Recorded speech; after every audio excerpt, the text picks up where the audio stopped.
Welcome to The Great Awakening. I'm your host, Josh Dawes. My guest today is my good friend, Dr. Joe Rigney. He is a fellow of theology at New St. Andrews College. And before that, he was the president of Bethlehem College and Seminary in Minneapolis, Minnesota. He's written many books. He is written for Desiring God, American Reformer. You can find his work at Canon Press, where he's just released a new lecture series on leadership in an age of anxiety. But the thing that I first came to know him is the thing that he's probably become known most for is he's the sin of empathy guy. So he is wrote several pieces on how empathy can become a sin, and so I've wanted to have Joe on for a long time to talk about this. Because he really articulated well some things that I had been noticing just in the church and in broader society. And I think he's put his finger on a very real problem that I think we need to figure out how to address and how to not be led by and have our empathy weaponized against us. So I think he's contributed a lot. This is a conversation that keeps coming up. It seems like every few months, and so it's something I've wanted to talk about on the podcast for a while, and so I'm glad we finally were able to make this happen. So it's a great conversation. I think you're really going to enjoy it. So let's jump right into my conversation with Joe. Hey, Joe, thanks for joining me. Hey, glad to be here, Josh. Appreciate it. All right, I have wanted to have you on the podcast since I started this, so I'm glad we're finally making it happen. I know. I can't believe that we actually haven't made it happen at this point. I think that's probably my fault. So sorry about that, but glad to be here now. No, it's awesome. I think you first crossed my radar when you said what I long not, I've been trying to figure out a way to articulate a problem I'd seen with regards to empathy. And then here you come in the pages of Desiring God, no less, talking about the enticing sin of empathy. Can you kind of take us back to I guess that came out a few years ago now. What prompted that? What were you seeing that caused you to write that? Yeah, it was interesting. So I'm tempted to blame it all on Edwin Friedman, who is a guy that's dead.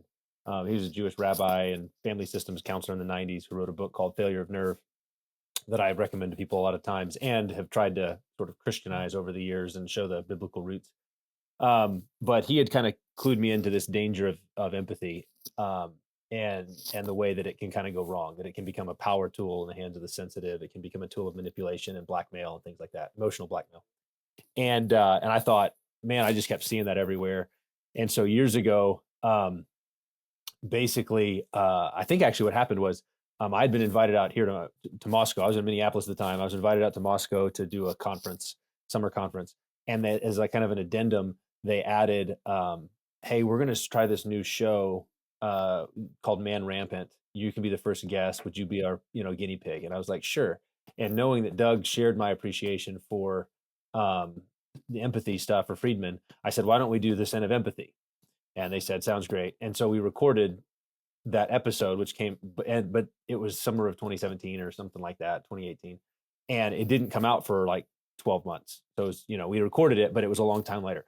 So in the meantime, I was still thinking about this. I was seeing it everywhere. This is post-Trump, post-Ferguson, all of the Me Too stuff, all of the just everywhere. And then just not just in the kind of like the big obvious places, but just in the subtle stuff.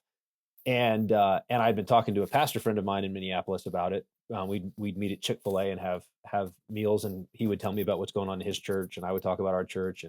And this came up a lot. And he finally said, have you ever written anything on it from like a Christian perspective? And I said, I haven't, I should.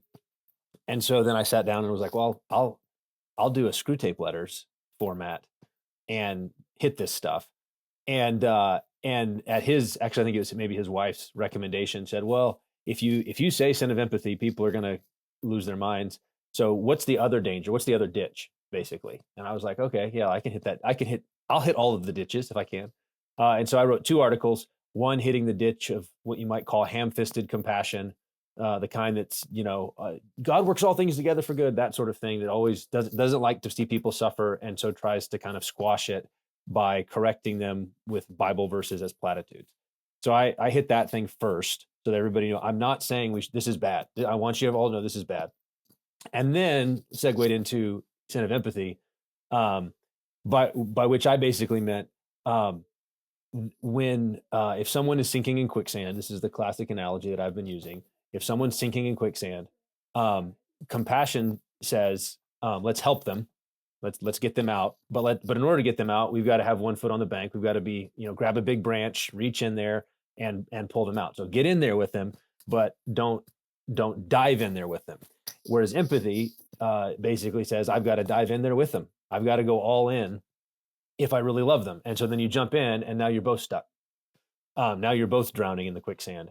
And so that was sort of the basic contrast that I drew in that initial article, with Screwtape sort of encouraging the tempters to get the patients to do the fusion of empathy, to like go all in, and to never ask any questions about whether what they're saying is true or false, whether what they're wanting is good or bad for them, but just basically go all in on their feelings. Let them steer your vehicle. So that was kind of where it came from. And then probably about 6 months after that is when that Man Rampant episode came out, making all the same points. And then that's when everybody decided to prove me right. Yeah, the internet blew up. Yeah, right. I joke that it was like the irony after it kind of blew up the way it did was that it felt like I had just warned everybody about the danger of flammable heads, and then everybody lit their hair on fire. And I was like, this is really happening. And I think that some of it was confusion. Some of it was, some of the reaction was people weren't used to using empathy as a negative term. Sin of empathy, what do you mean by that? So there was real confusion among some people. And then there was lots of opportunistic manipulation by other people who used the confusion in order to slander and falsely accuse, misrepresent. And so there was a lot of that. And then there was just it was just a big mess. And then there was a bunch of people who would sort of send me emails saying, oh man, that was really helpful. Kind of probably like you reacted, like this got something, this put the finger on something that I've seen, but didn't know what vocabulary to use to describe it. Thanks so much. And I've got a steady stream of those over the years. Yeah. Well, and then I think as the conversation developed, you followed that up with a longer piece that really kind of, I don't know, just did a more kind of academic treatment of it that was incredibly helpful. Because I think, a lot of people can dismiss the Screwtape format and, that's, you're exaggerating or whatever. Yeah, the Screwtape thing definitely added an additional layer, right? So you're inverting things. And so there was confusion, not just because the content was confusing, but because of the format I initially did it. And that's fine. And so I was like, okay, I can make the same points in other ways. And so I wrote that longer article, Do You Feel My Pain, as a way of saying, here's what I'm saying, here's what I'm not saying. And let's see if we can all get along. I had some good conversations along the way with different critics who thought, why would you use inflammatory rhetoric and things like that? And all throughout this, basically, I ended up learning a lot. So I don't think everything I've said in all of them, I still stand by. But I actually, matured in my own thinking through the interactions, both the ones that were, flammable and the ones that were more measured and clear. I was like, oh, that's a great point. And kind of zeroed in on this language of untethered empathy, which I think I used the language of tethered to the, when I was using the step into the quicksand, be tethered to something. So I think I used that originally, but then Abigail Dodd's friend, mutual friend of ours, kind of picked up that language of untethered empathy. She used it in an article that she wrote for Desiring God on the beauty and the abuse of empathy. And I thought that's really the great way to say it. And so since then, that's kind of been the code. But I think probably the thing that I've learned the most is that empathy, getting at empathy is actually a gateway to what I think is the bigger issue, which is not just untethered empathy, but it's just untethered passions, untethered feelings in general.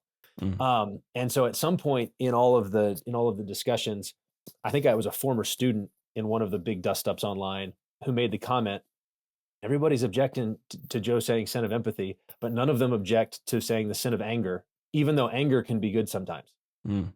And that was kind of a little light bulb moment for me, though. I was like, yes, that I learned something, and from a former student. It was great. That's what you love to see.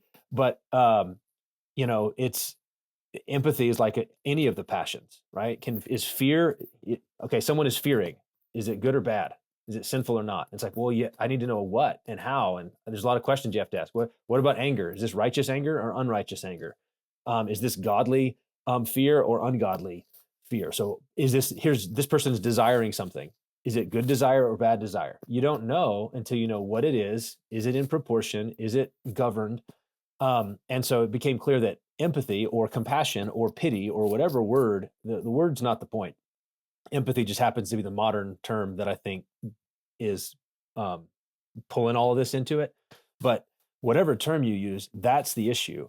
And the interesting thing about it is that it's why the people who are most empathetic frequently are also very angry when you resist it. So like, in other words, these are the compassionate, tenderhearted, empathetic people. And then you just see the vitriol and the anger and the rage that just kind of comes erupting out. And you're going, well, how does this work? Why are the most empathetic people also the most, vile, mean-spirited, whatever? And it's like, oh, because it's passions is the common thread. And it's easy to just convert one ungoverned passion to another ungoverned passion. And the reason that empathy becomes kind of the linchpin is I think that in communities, empathy is the channel that passions run on. So empathy is emotion sharing, or you might say passion sharing. So we share emotion. So if one person feels something, I feel it too. And so so if you're encouraging more of that, and no brakes, no steering, we just got to let it ride. How dare you? If you try to correct it, how dare you? Then what happens is, well, whatever emotion one person has just kind of goes coursing through the system, and it just pinging around, and it becomes one big fusionist mob of emotion. And that seems to be what happens. That's what mobs are, is just, it's people who have gotten drunk on other people's passions, right? It's just one big, everybody gets drunk on other people's passions. And so that's was kind of like the key insight kind of midway through that I've kind of continued to mull is, the bigger issue is that passions, that's the old word, feelings, emotions would be the modern words, are in the driver's seat for so many people. And that's the thing that needs to be addressed, dealt with, resisted, in all of it. Yeah. Wow. That is so, that's one of the things I so appreciate about this conversation, that just, it keeps erupting, every, few months or so. But I appreciate that, that you've been able to kind of peel the layer back on each kind of eruption of it. I feel like I'm having more aha moments as each one of these, kind of happens, and this gets revisited every few months. Yeah. Okay, so one of the other things that really, you have the people that are just uncontrolled emotion, the uncontrolled passions. But then there's this kind of flip side to it of people that are weaponizing the emotion of others. Can you talk about that a bit? Yeah. So you might call this is the advocates, and the advocates are often very tenderhearted people, and so I want to first say something nice about them and good about them, which is that frequently they're responding to real pain, real sin, real issues. So they see something, they see abuse, they see suffering, and they want to move into it and they want to help. So that's the good. But one of the main things that I learned from C.S. Lewis, maybe the main thing I learned from C.S. Lewis, sometimes it feels that way, is that the greater the good, the greater the evil that it can become, right? So great virtues become really wicked vices. So Lewis does this with mother love in The Four Loves, where mother love, family affection, what could be higher than mother love? And it's like, yeah, that's why it can become monomaniacal, tyrannical, possessive, and you get maternal vampires who just, suck the life out of their families, because there's this possessiveness. Because the virtue is so great, it becomes a really vicious demon when it becomes a god. So I don't see any reason, and I've never had anybody suggest why that would not be the case. If compassion is as great of a virtue as it is, and it is a great virtue, it's an amazing biblical, God is, bowels of mercy, heart of compassion, all of that is good. Then why would it not become a really, really gnarly, vicious demon if you untether it from him?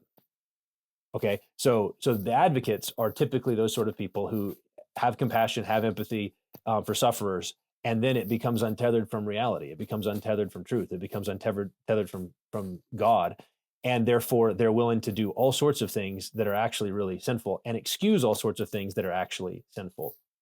So I think, here's another little thing I learned, and it's from engaging in some ways with these advocates who object very strongly. Typically the things, the flare-ups that have happened the most intensely over the years have always been when that content works its way into like the trauma-informed counseling community, when those people find it, or former victims. And I've got all kinds of patience personally for people who've been abused and harmed in all sorts of ways, who react real strongly. Like, I get why they're doing it, even if I think that I'm not backing down from the point. I get where it's coming from. Mm-hmm.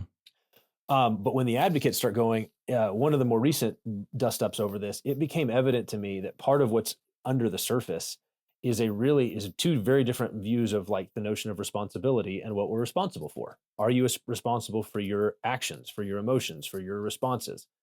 And it seems that some people have a very, it's a zero-sum view of responsibility. So that if you say, so responsibility in any given interaction is a pie, and there's 100%. And that means if you get more, I get less. And if I get more, you get less. And so you can say all you want, this person's done something really wicked. Here's a manipulative groomer type person who's wickedly manipulated someone and abused them. And you say, okay, amen. And then you say, well, does this person over here have any responsibility in this situation? Were they responsible for anything in it? And that's when all of a sudden it blows up big time. And I've realized that the reason it does is because if I say, hey, this person might also have some responsibility, not for what he did or what they did, not for their other person's actions, but for their own. Like, what did they do? How did they act? Did they do what was right? Did they respond what was right? Did they do anything sinful? Are they responsible for them? People hear it as, if I say the victim in this situation is responsible at all, I'm thereby minimizing the other guy's responsibility. And I'm doing no such thing. That's not the way that biblical responsibility works. You can have someone who's 100% guilty for their stuff, and the other person's 100% guilty for their stuff. And it doesn't cancel out at all. And so but that was sort of like that's an undercurrent in a lot of the debates, is that people can't hear any ascribing of moral agency or responsibility to someone who's a victim. And I say victim because it could be real victim, or it could be real victim, but also exaggerating, real victim, but also misremembering, real victim, but also not getting it right, sinning in response. Whatever the scenario is, the particulars are secondary to the fact that, look, everybody's responsible to God for themselves. Like, at a baseline, you're responsible to God for what you do, for how you respond. And so I feel like I get into this situation where I want to say, you're not responsible for what some wicked person did to you. I don't care, so there's the I don't care what she was wearing. I don't care what she had said. I don't care any of that. Whatever he did in the sin is all on him. Okay. Similarly, whatever he did doesn't excuse whatever you did in response. And this is basic at some level. I feel like if people step back and like look at their kids, like this is how in when I've tried to explain this to my kids intuitively get it. They're like, oh, you mean like when I provoke my brother and he hits me, like I'm responsible for the provoking, but not the hitting, and he's responsible for the hitting, but not the provoking. And it's like, yes, that's actually absolutely right. You're responsible for you, and neither of them cancel it out. I don't say to my son, well, because he was provoking you, therefore it was okay that you clocked him, right? That's not it. And so you want to be able to say both. You're responsible for you. And that means that you can have greater degrees of responsibility if you've got a leader, if you've got someone in authority, if you've got someone who has power in a given situation. Do they have a greater responsibility? Do they bear more weight? Do they bear more blame? Will God judge them more harshly? Absolutely. Absolutely. But that fact doesn't nullify the other fact, which is that nobody is a robot. Nobody is totally, I should say, when we're talking about moral agents, we're talking about people who, should know right from wrong. So if someone does something wicked to a 2-year-old, okay, like the kid, or if someone rapes someone else, 100%, 0%. Okay. Those scenarios happen. But a lot of the situations that we end up talking about aren't that clear cut. And even broaching the subject is what provokes the intensity of the reaction. Even asking the question provokes the intensity of the reaction. And that's what continues to confirm for me that this is really important. It's really vital that we get clear on what's virtuous and what's not, who's responsible and what's not, and it takes some clear thinking, some sober mindedness in order to do it. Yeah. Well, it really seems like this particular issue has kind of maybe more than anything revealed to what degree our thinking has been kind of symbiotically attached to intersectionality, because Right. so often like these sort of things of who bears blame falls along those Foucauldian power differentials. That's right. Yeah, and I think it also I think we also ought to recognize the opportunity it presents. Like intersectionality has its uses precisely because it exposes the competitive victimhood game that everybody wants to play. Because if it's a zero sum and the goal is get into the zero category, it's a zero sum game, and I want to get to where I can do anything I want and all of it's justified. Like I say this not to be inflammatory exactly, but it will inflame people. The logic that I hear sometimes from the victims' advocates is the same logic that Hamas uses. Like it's like there's no difference. Hamas came out and said, we're victims, therefore everything we do is justified. Therefore we can do no wrong, including, burning, babies alive and raping and all this sort of stuff. That all of it's justified because of Israeli oppression. And that's the same logic that is sort of being pumped in as a gas into the wider culture, and you just see it in all sorts of ways. So this kind of event is actually, I think, a wake up call. That's the end game. That's the end result. That's where the competitive victimhood thing goes. In the end, is I can do anything I want, and I have no moral responsibility or blame because I've been sinned against, because other people have done evil to me. And I just want to say, let's resist that every which way. And I think there's ways that's where the intersectionality can become useful, because you can put the scenario, this happened, just the other day. I saw a couple weeks ago, I think it was Anthony Bradley tweeted out a picture of a lynch mob from like the 30s. And he was making a comment about like how, Christians today support abortion. How can they do that? And he's like, well, the same way that Christians back in the day supported stuff like this.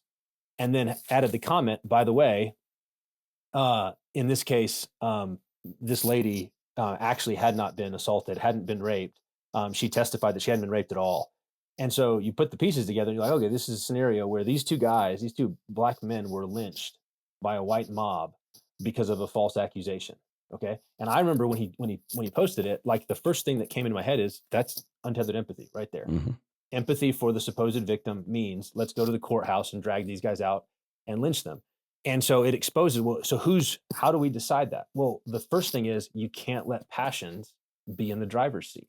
They cannot be the governor. You have to be, the biblical virtue for this is sober-mindedness. If we can get drunk on people's passions, on our own passions, and we can get drunk on other people's passions, if we're empathetic and we share emotions, we get drunk on other people's passions, then the Christian virtue that God commends, especially for leaders, is sober-mindedness. All Christians should be sober-minded, but especially leaders can't be swayed by just the immediate feelings. You have to be able to step back. You have to be able to ask questions, and you can't worry about the reaction that you're going to get for doing it. Yeah, one of the things that strikes me is just how the pro-empathy, mobs are they want so much nuance when it comes to doctrine that's black and white, but right. Then in these situations, it's like no room for nuance whatsoever. That's right. Well, it's interesting. I've thought for years. What I've had dreams of writing an article called "The Sin of Nuance," and the reason is I typically prefer the term clarity over nuance, in the same way that I prefer talking about compassion over empathy, and I think for similar reasons, because nuance is often about, in its good form, is about showing that complex things are complex, right? When someone says be nuanced, you're taking them, charitably. What they mean is, hey, this thing's complicated. Let's make sure that we honor the complexity. Okay. The problem is that oftentimes they want to make simple things complex, right? That's when it goes wrong, is when they take something that's simple, something that is black and white. Here's doctrinal stuff, and let's nuance it to death. Let's qualify it to death. Let's pare down the rough edges. And so nuance becomes a tool of complexifying really basic things. What does God think about this? Pro or against? Virtuous, not virtuous, right? Let's be nuanced. Meanwhile, I think clarity is better, because clarity as an aim, I aim for this all the time. Clarity is about, let's show that simple things are simple, and let's show that complex things are complex. So I get all that nuance gives me. I want to show that if something's complicated, I want to talk about the complexity, and let's talk about the wisdom and how do we navigate it. But when it's not, nuance is just going to fog things up, and instead we need some clarity. And so in this discussion, I've found that I think that whenever you just say the thing, whenever you just put it out there, whenever you object, whenever you try to draw it, it exposes, and it exposes often by the reaction. Like the reaction, I know anytime I'm doing this, Doug knows this anytime he's doing it, is that there's a whole bunch of people on the sidelines watching, and the reaction is going to be the clarifying thing. The reaction from others will be clarifying, and we need to be willing to provoke it, even though we don't love it. Like, I don't glory in the reaction in and of itself, but I do welcome the reaction as a way of bringing clarity, so that people can go, oh, this is what we're actually dealing with. That's good. So for leaders that maybe have read your work, they recognize this. Yep. It's one thing to recognize that this is happening, how empathy is weaponized. Yep. It's quite another thing to actually have the courage to respond to it in a sober-minded way. How can we cultivate that in ourselves? Yeah, that's good. So I've got a whole course on this right now. Canon Plus has a course called Leadership in an Age of Anxiety, which is basically my attempt to popularize a lot of what Friedman did, but to do it in a Christian key, show how it's rooted in biblical soil. So if you really want the full answer, then folks can go download Canon Plus app and do my little course there. And that's probably going to be a book. So if you don't want to go do that, it'll probably be a book coming out next spring. I'm working diligently to try to finish that up. But the short answer here, I think a couple things. One, I think recognizing, maybe start here. I think right now we talk a lot about the great sort, like everything's kind of sorting itself out. And that's a political thing, red states become redder, blue states become bluer, sort of idea. People migrate to wherever their people are.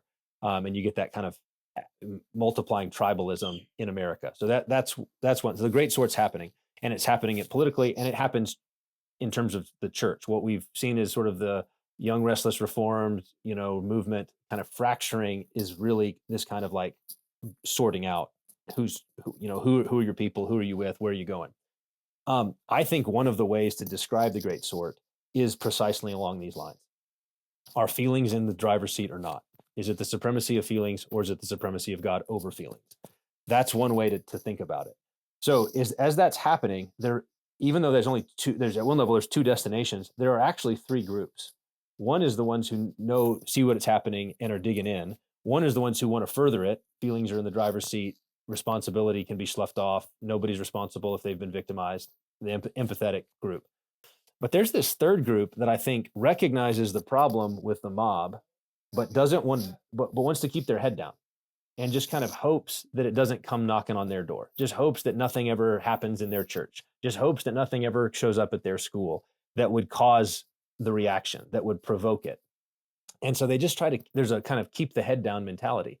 And I think part of my goal in this is to say, you can't run from it. It's in the air. It's ideologically in the air with the kind of CRT in critical theory intersectionality stuff. It's in the air emotionally, and it's in the air because a lot of wicked men have done and women have done wicked things. And therefore it's a reaction against abuses of power and stuff like that. So you can't run from it. It's just there. The question is, how are you building the resilience of your own community? Like, what are you proactively doing right now to build a resilient community wherever you live? And I think the couple of things that I think of off the top of my head, the first is the danger of winsomeness. And so, like, so I'll just touch all the third rails here. I think that the same thing. So just like with nuance, just like with empathy, winsomeness has this double-edged sword. At its best, it just means we want to remove obstacles to the gospel. We want to remove any barriers between people and Jesus. And that's what Paul's doing in 1 Corinthians 9. I become like Jews to win Jews and like Gentiles to win Gentiles. I want to win all the people, so I'm going to become like them. Where it goes wrong is that winsomeness easily becomes pleasomeness. It becomes man-pleasing. It becomes, if they're going to be unhappy, then I won't say it. I'll save that for later. And attendant with it is frequently a mentality that thinks that the most important question, and I'm going to underline the word most so that nobody misses it, is what are we known for? What are we known for? And is it wrong to want to make sure we're known for the right things? Christians, we want to be known for what we're for, not for what we're against. And it's like, well, sometimes I think I do want to be known for what I'm against, like child mutilation, child killing. I would like to be known as being against those. But when the winsomeness thing takes over, it becomes about image management. It becomes about what are we known for? And what you've just done is you've handed the enemies of God a very potent weapon by which they can steer you. Because all they have to do is blow up at something that you say, blow up at something that happens in your church, blow up at some teaching that you did or somebody that you stood next to, like who are you associated with? And now they'll steer you because you care about what we're known for, and you don't want to be known for the wrong things because you're trying to win some, right? And so I think that places, it's not that reputation matters. You should try to have a good reputation with outsiders, et cetera. Like that's all biblical stuff. But when it gets elevated to that top level, you're basically lacking antibody in your immune system. And now you've got a big steering wheel on your back, and your opponents are simply going to try to figure out what label will work. What label can we slap on them to steer them where we want them to go, and to get them to be quiet, to neutralize them, to take them off their message, to take them off their mission. And I see this all the time in online, in groups where it's a funny thing, because I think people fail to recognize what slander, who the target of slander actually is. So I think people sometimes think that when somebody slanders someone, that the target is the one who's slandered, but it really isn't. So like when someone slanders, say Doug or me or anybody, when they slander, the target actually isn't me. The target is my friends, right? Like the target is, can they say enough bad things about me to make me toxic? Can they say enough bad things about me to make all of my friends kind of sidle away with their heads down? That's the goal, is they're the target, not me. And so you have to ask yourself, are you being steered that way? Do you look around and go, I don't know what that's about?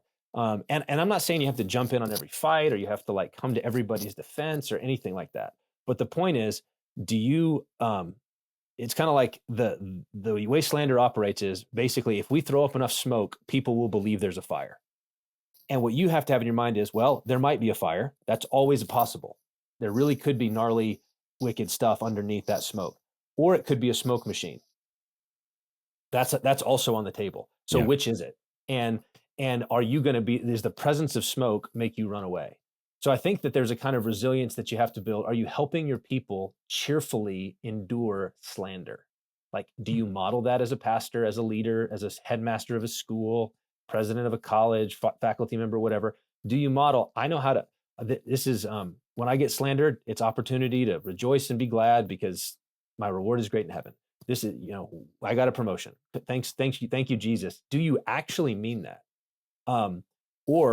And then you teach your people so that when they are dismayed by the slander, that you go, this is just part of faithfulness in a fallen world. Let's check and make sure the slanders are false. Let's not be presumptuous.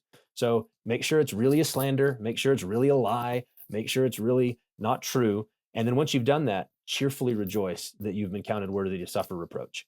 That's step one. I think the second step is I think recognizing the way that the empathy stuff dovetails with the complementarian, egalitarian patriarchy sorts of debates.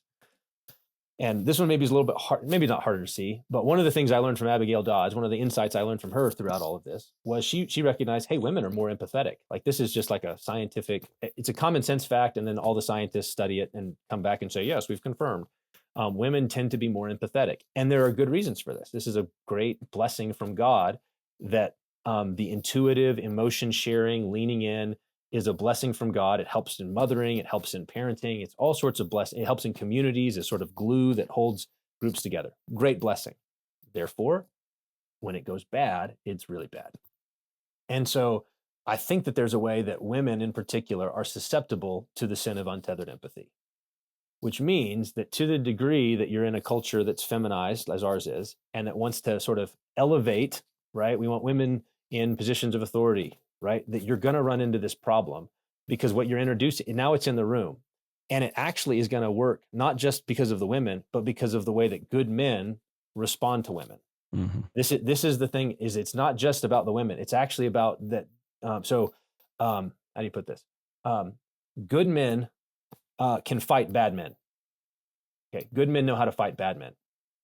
Good men struggle to fight bad women because they've been taught by their Bibles that you don't hit girls, that women are the weaker vessel, that battles are ugly when women fight, as C.S. Lewis taught us. And so they know, I don't know how to disagree with, argue with, so even not physical, but just rhetorically, how do I do it? I'm not prepared for this.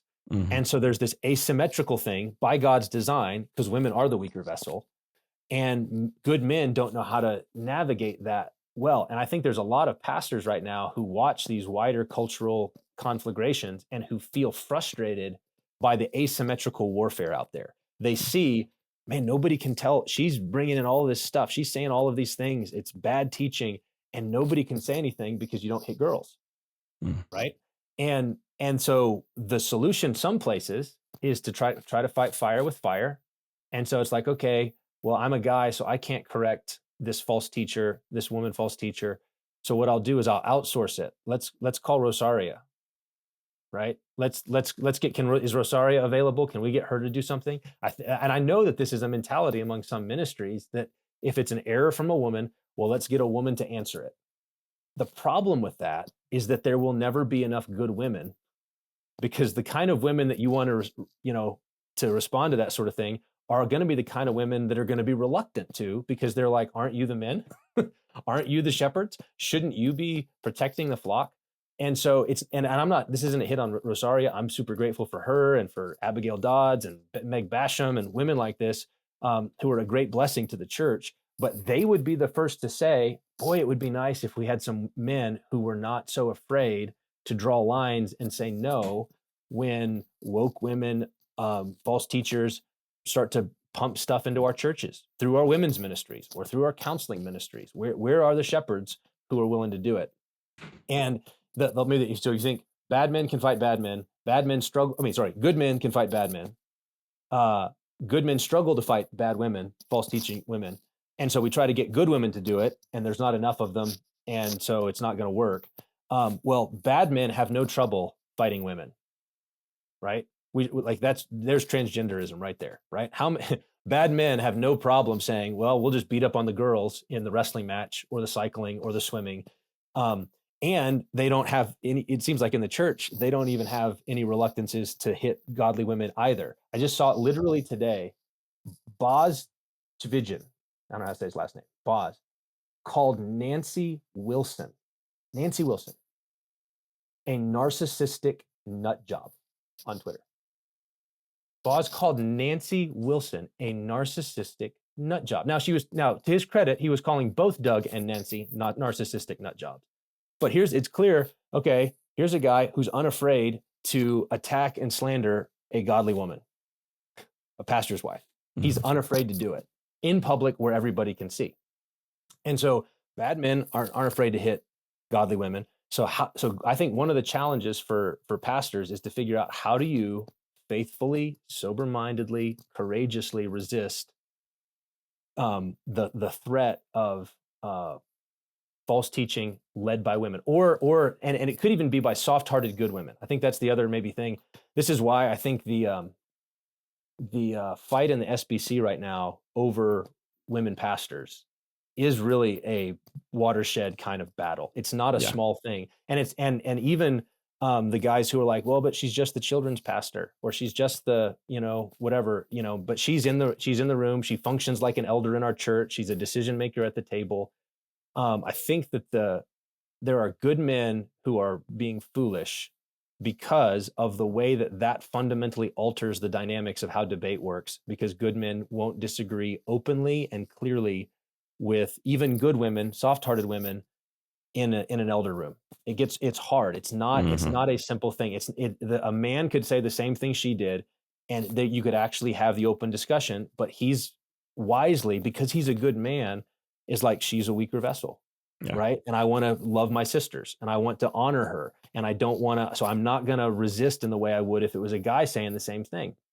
So when that's in the room, you've just set up, like, that's just a pathway that a lot of this stuff is going to come in, maybe not today, maybe not tomorrow, but give it time. That's the trajectory. So for the SBC guys, there is a real need to like draw the line precisely here, in order to prevent what seems to be one of Satan's big strategies right now, which is use the feminist impulse in our culture as a gateway to all sorts of folly and nonsense.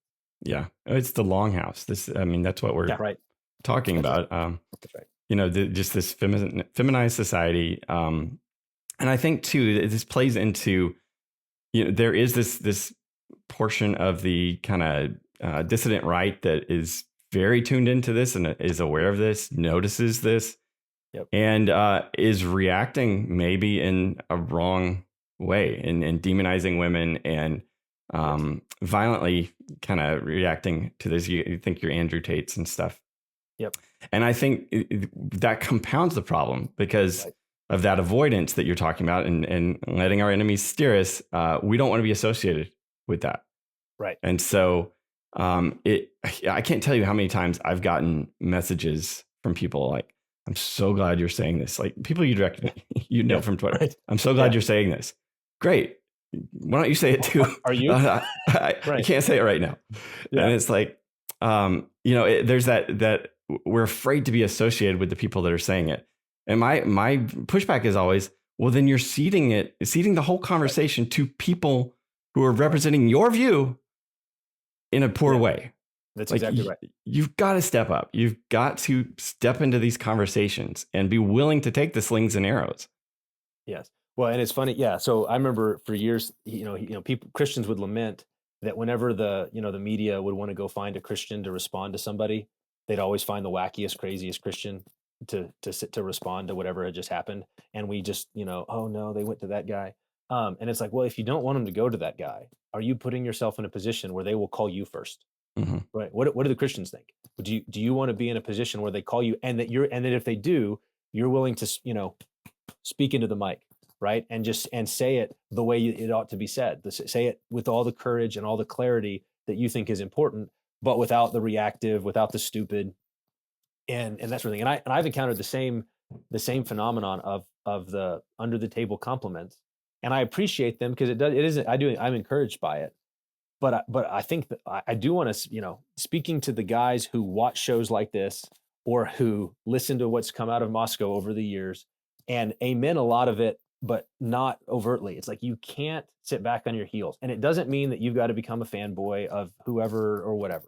The point is, in your community, with what God has placed you over, are you building the resilience? Are you building the kind of community that can weather that anxiety storm, that angsty, emotional, empathetic, mob reactive thing? When it comes, are your people gonna freak out? Are they gonna join the reaction or not? And so that means building safe communities where, I love, here at both at my old church in St. Paul, when I was in charge of our children's ministry, it's like, you got to have the 2-man rule, right? Like, you don't let parent, nobody gets to be alone with a kid, basically, right? Like, you make those, you do the wise things to protect, but then if something still, God forbid, happens, you don't panic, you don't react, you press in with clarity, with deliberate, you call the cops when you need to call the cops, you fire who you need to fire, you don't worry about the image management, you just, you trust God, and you press through it. And then God will bless it. He will bless the courage. He will bless the clarity. He will bless the compassion when it's there.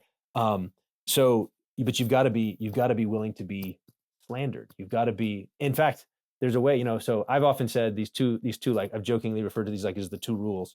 You need to be willing to be slandered and you need to make sure the slanders aren't true. And the reactionary guys, right, tend to be the guys who don't care about the second, right? Though, if they're going to call us a thief, we might as well steal something.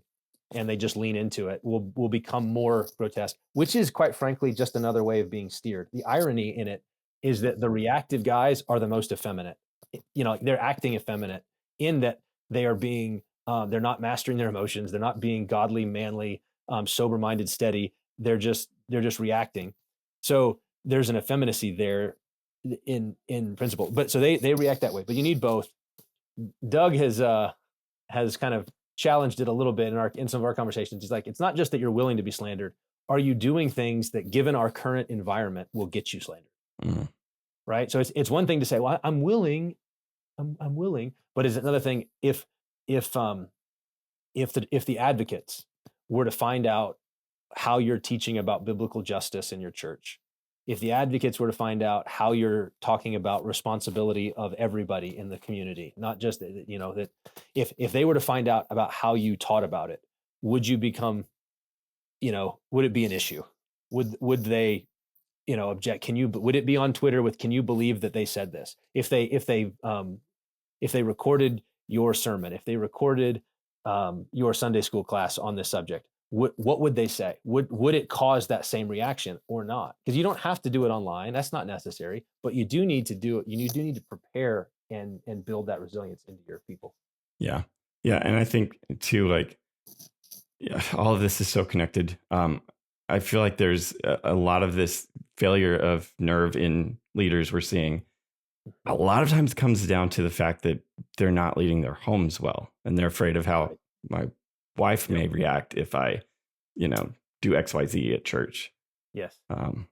Yeah, that's right. So, and this is why, if you go back and if someone were to go back and watch the original Man Rampant thing with Doug and me, a big, part of that exhortation in there was, can you stand up to your wife? Because you can't stand up for her until you can stand up to her. And everybody hears that. And it's the sort of statement, I think Doug probably is the one I heard it from. You can't stand up for your wife until you learn how to stand up to her.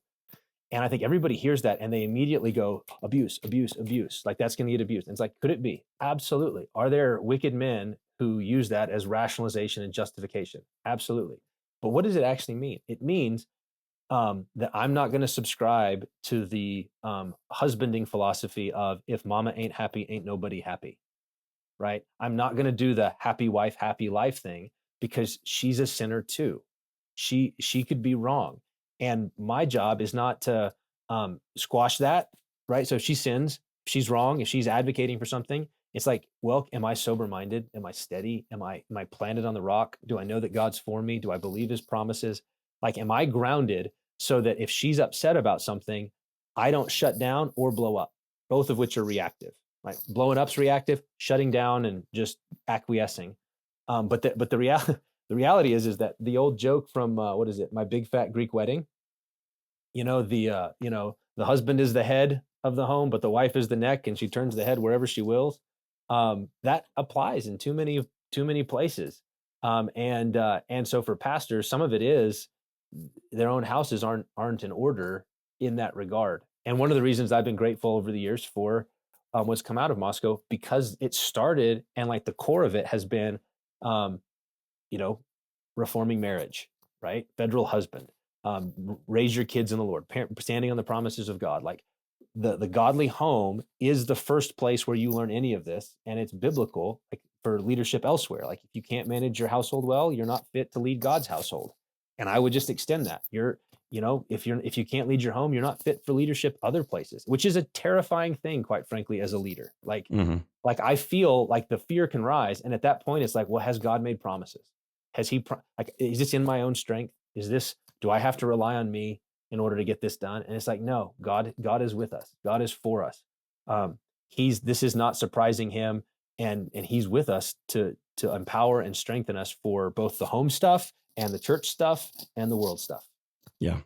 Yeah. And you think about raising up that next generation, we need, men of Issachar that know what time it is. And, Yep. that next generation, it's so important that they're raised, they see their dads not acquiesce to these demands of a feminist world. And, that was during COVID, and we don't have to unpack that.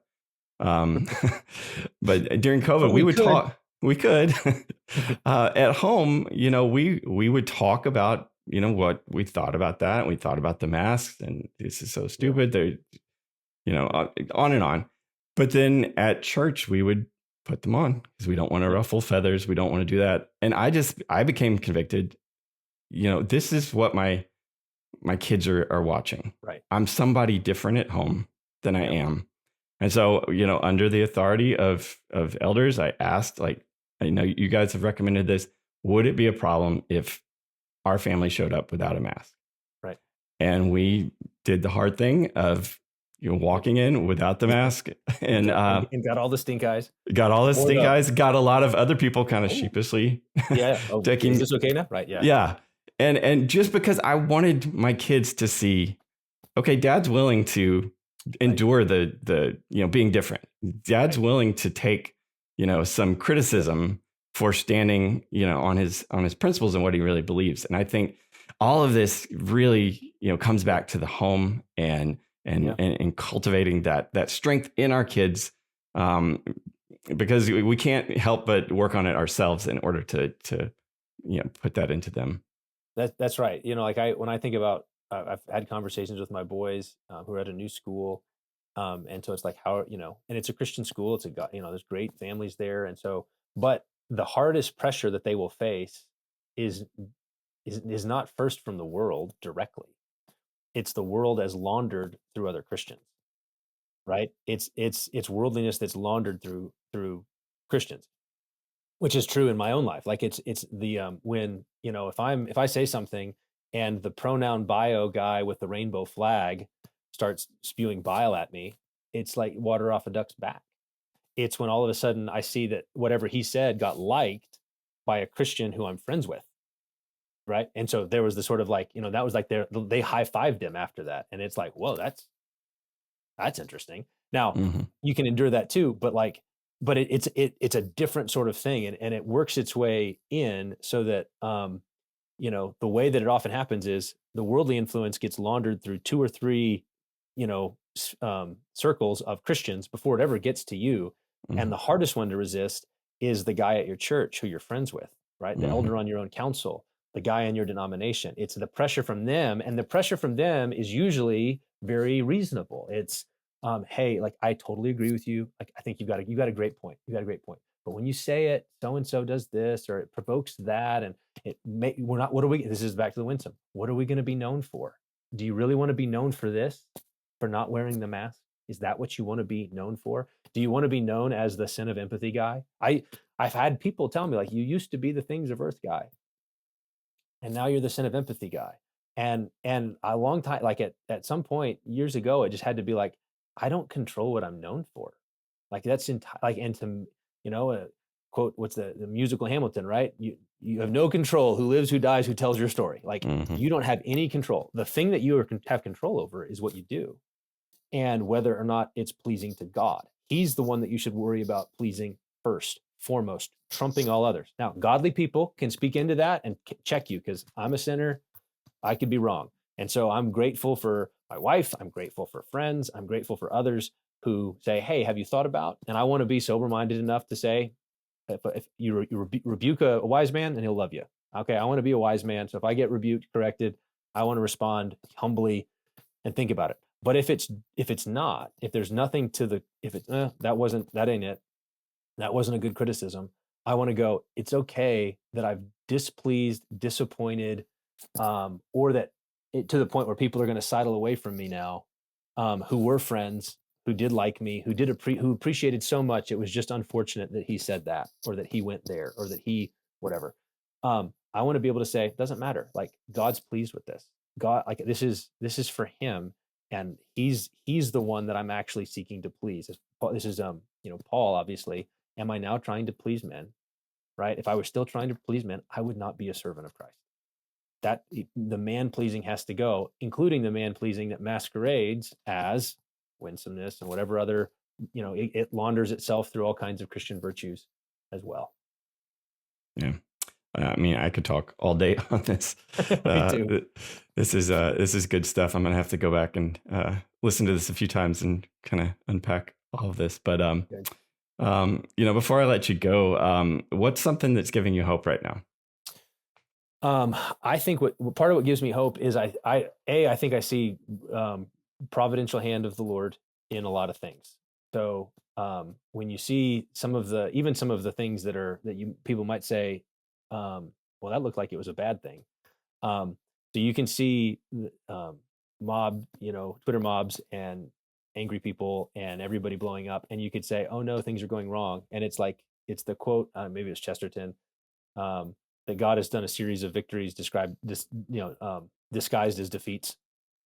So I get encouraged by what the hand of God in all of this, in preserving me, in keeping my family, in those around me. Like when you see a real, blessing, both when we were in Minneapolis and when we've been here, is like we like really great communities of people who are like, we love Jesus, and that's all that matters.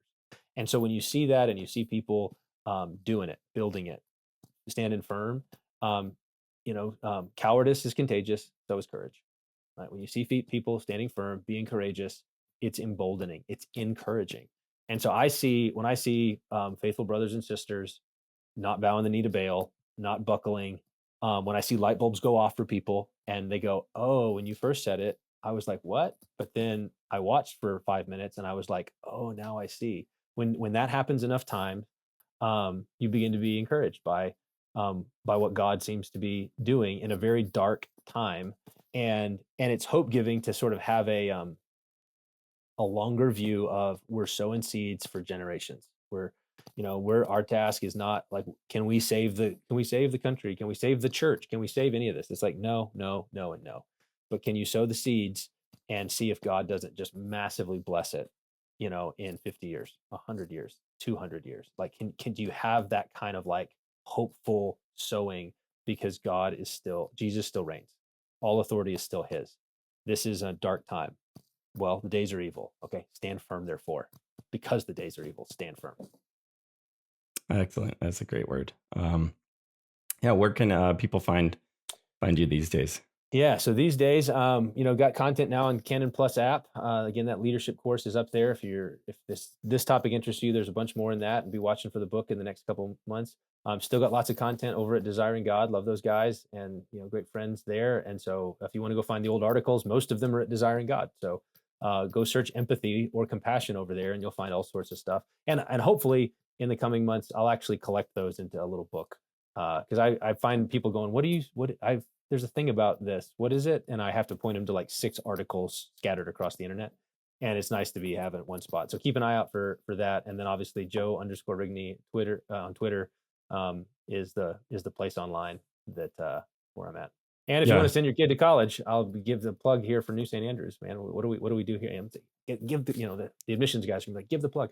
If you want to build and fight, if you want kids who are going to be raised with courage and clarity and compassion, rooted in the gospel, like we'd love to have your students. So feel free to send them to NSA. Awesome. Well, thank you so much, Joe. This has been a real treat. Thanks. Appreciate it, Josh. That's our show for today. Big thanks to Dr. Joe Rigney for joining me for this conversation. There'll be links in the show notes where you can read more of his work on empathy and other things. Be sure to check out his latest lecture series at Canon Plus, Leadership in an Age of Anxiety. And then go ahead and follow him at X as well. Always a great follow there. So links in the show notes for all of that. If you found this episode helpful, please share it with a friend. Ratings and reviews over at Apple Podcasts are always appreciated. If you're watching on YouTube, like and subscribe so you don't miss future content. Until next time, I will see you soon.